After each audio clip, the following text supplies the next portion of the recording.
বন্ধুরা, আমাদের পৃথিবীর ৭১% অংশ জলে ঢেকে রয়েছে। আর এই ৭১%-এর মধ্যে আজ পর্যন্ত আমরা মানুষ মাত্র ৫%ই জানতে পেরেছি।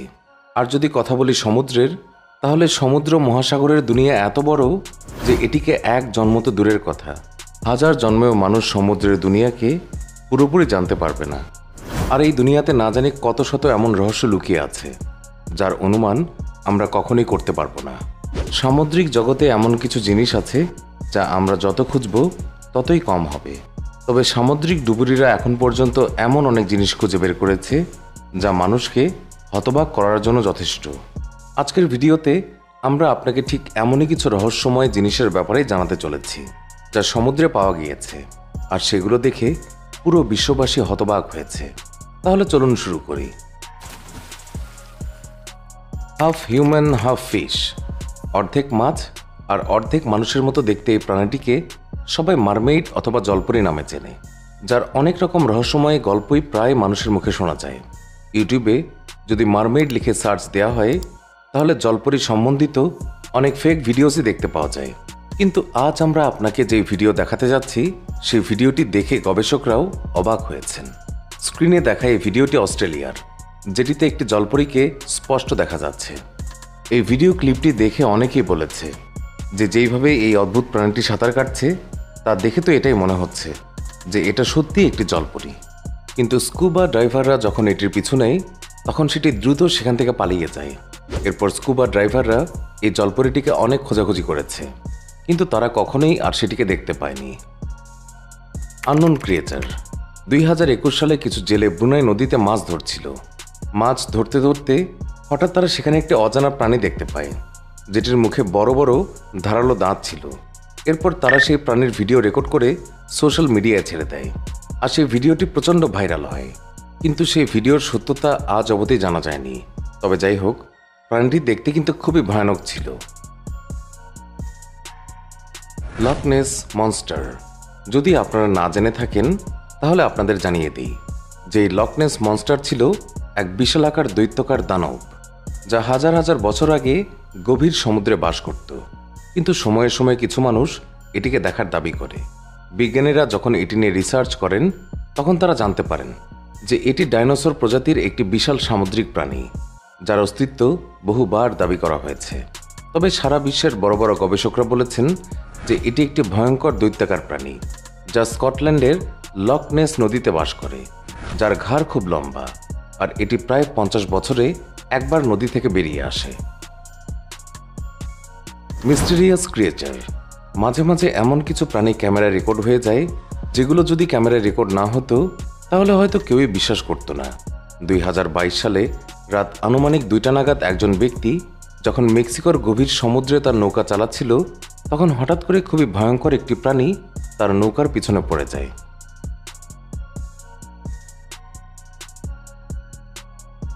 লোকটি যখন বিষয়টি জানতে পারে তখন সাথে সাথেই সে নৌকার গতি আরও বাড়িয়ে দেয়, কিন্তু তারপরেও সেই প্রাণীটি তার পিছু ছাড়ছিল না।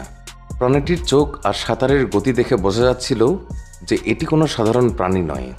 যেই ব্যক্তি এই ভিডিওটি করেছেন তিনি বলেছেন যে ওই অদ্ভুত প্রাণীটি হঠাৎ করে সমুদ্রের মাছ থেকে বেরিয়ে তার নৌকার পিছু করতে থাকে এবং সেটিকে দেখে মনে হচ্ছিল যেন খুব রেগে আছে।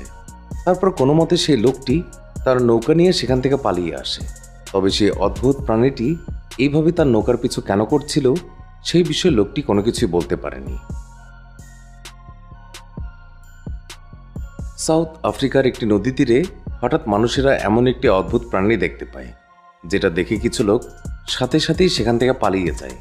পরে যখন তাদের জিজ্ঞাসা করা হয় যে তারা কি দেখেছে, তখন তারা বলে যে সেটিকে দেখে বলা মুশকিল যে সেটা আসলে কি, কিন্তু দেখে মনে হচ্ছিল যেন একটি কুমির। তবে আশেপাশে বসবাসকারী লোকদের যখন জিজ্ঞাসা করা হয় তখন তারা বলে যে এটি একটি নরখাদক প্রাণী, যেটি প্রায় মানুষের মাংসের সন্ধানে নদী থেকে বেরিয়ে আসে আর নদীর তীরে যাকে পায় তাকে ধরে নদীর গভীরে নিয়ে যায়। কিন্তু এই প্রাণীটিকে দেখে কোথা থেকেও মনে হচ্ছে না যে এটি একটি কুমির, তবে এটি কুমিরের মতোই কোনো প্রজাতির প্রাণী বলে মনে হচ্ছে। বন্ধুরা, এই প্রাণীটিকে দেখে আপনাদের কি মনে হয় তা আমাদেরকে কমেন্ট করে অবশ্যই জানাবেন। কথিত আছে যে টাইটানিক জাহাজ বিশালাকার একটি বরফের টুকরোর সাথে সংঘর্ষের কারণে ডুবে গিয়েছিল। তবে এই জাহাজে থাকা যাত্রীরা সম্ভবত খুবই ভাগ্যবান ছিল।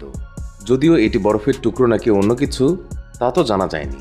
তবে এই ভিডিও ক্লিপটি দেখার পর অনেকেই বলছেন যে এটি একটি ব্ল্যাক আইসের টুকরো। আবার কেউ কেউ বলছেন যেটি সম্ভবত কোনো মৃত সামুদ্রিক দানব, ব্লবফিশ। বন্ধুরা, এতে কোনো রকম সন্দেহ নেই যে যদি বিশ্বের সবচেয়ে কুৎসিত মাছের কথা বলা হয় তবে ব্লবফিশের নাম সবার প্রথমে আসবে। এই মাছটি দেখতে এতটাই কুৎসিত যে প্রথম দেখায় আপনি ভয় পেতে পারেন। ব্লবফিশ সাধারণত অস্ট্রেলিয়া এবং নিউজিল্যান্ডের মহাসাগরে পাওয়া যায়। এই মাছটি সমুদ্রের গভীরে সবচেয়ে ঠান্ডা এবং ফাঁকা জায়গায় থাকতে পছন্দ করে, যেখানে সূর্যের আলো ভালোভাবে পৌঁছায় না। সমুদ্রের 4000 ফুট নিচে এই মাছটিকে দেখতে একেবারেই স্বাভাবিক লাগে, কিন্তু যখন এটি ওয়াটার সারফেসে আসে তখন এটিকে দেখতে একেবারেই আলাদা লাগে, যার কারণে এটিকে বিশ্বের সবচেয়ে কুৎসিত মাছ হিসেবে বিবেচনা করা হয়। ব্লবফিশের শরীর খুবই নরম হয়। নরম শরীরের কারণে এটি পানির নিচে হাই প্রেশারও সহজেই সহ্য করতে পারে। বিজ্ঞানীরা এখনও এই প্রজাতি সম্পর্কে খুবই কম জানেন, কারণ এরা সমুদ্রের খুব গভীরে বাস করে। দ্বিতীয়ত, সমুদ্রে এদের সংখ্যা খুবই কম।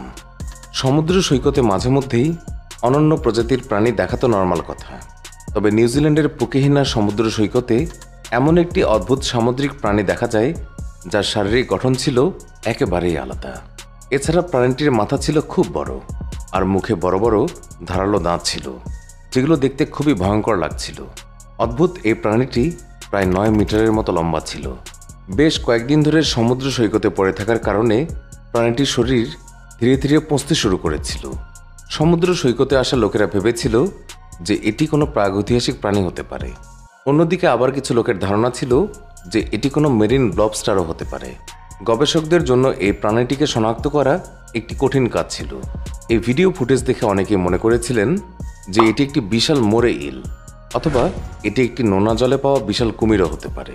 কিন্তু লোকাল ম্যামালস এক্সপার্টসরা বলেছেন যে এই কঙ্কালটি কিলার হোয়েল অর্কার হতে পারে, কারণ এটির আকার কুমির এবং মোরে ইলের চেয়ে অনেক বড়। আমরা অনেকেই জানি কিলার হোয়েলসের আকার অনেক বড় হয় এবং এরা সমুদ্রের যে কোনো কোণে পৌঁছানোর ক্ষমতা রাখে। সাধারণত এরা মেরু অঞ্চলে বাস করে, কিন্তু এদের ইকুয়েটর এলাকায় যেতেও কোনো সমস্যা হয় না। এছাড়া কিলার হোয়েলস একেবারে অনেকগুলো মাছকে তার শিকারে পরিণত করে, যার কারণে মৎস্য শিকারীরা কিলার হোয়েলসকে ঘায়েল করার জন্য সর্বদা প্রস্তুত থাকে, যাতে সমুদ্রে অন্যান্য মাছের সংখ্যা ঠিকঠাক থাকে আর সেগুলোকে ধরে তারা যেন মুনাফা অর্জন করতে পারে। আপনারা এই প্রাণীটির শারীরিক গঠন দেখে এটিকে একটি তিমি বলে মনে করতে পারেন, কিন্তু বিজ্ঞানীদের দৃষ্টিতে এটি কোনো তিমি নয়। রহস্যময় এই সামুদ্রিক প্রাণীকে শনাক্ত করা বিজ্ঞানীদের পক্ষে প্রায় অসম্ভব, কেননা এটির শারীরিক অংশগুলি ডিকম্পোজ হয়ে গিয়েছে। তাই এখনও পর্যন্ত বিজ্ঞানীরা জানতে পারেনি যে এটি আসলে কোন প্রাণী। তো বন্ধুরা, এই ছিল সমুদ্র এবং নদীতে খুঁজে পাওয়া কিছু অদ্ভুত এবং রহস্যময় প্রাণী। এই প্রাণীগুলোকে দেখে আপনাদের কি মনে হলো তা আমাদের কমেন্ট করে অবশ্যই জানাবেন। সেই সাথে ভিডিওটি দেখে কেমন লাগলো এটাও কমেন্ট করে জানাতে ভুলবেন না। ভালো লেগে থাকলে অবশ্যই একটি লাইক করবেন। নিয়মিত এরকম ইন্টারেস্টিং এবং ইনফরমেটিভ ভিডিও দেখতে আমাদের অদ্ভুত বাংলা চ্যানেলটিকে এখনই সাবস্ক্রাইব করে রাখুন। ধন্যবাদ সবাইকে।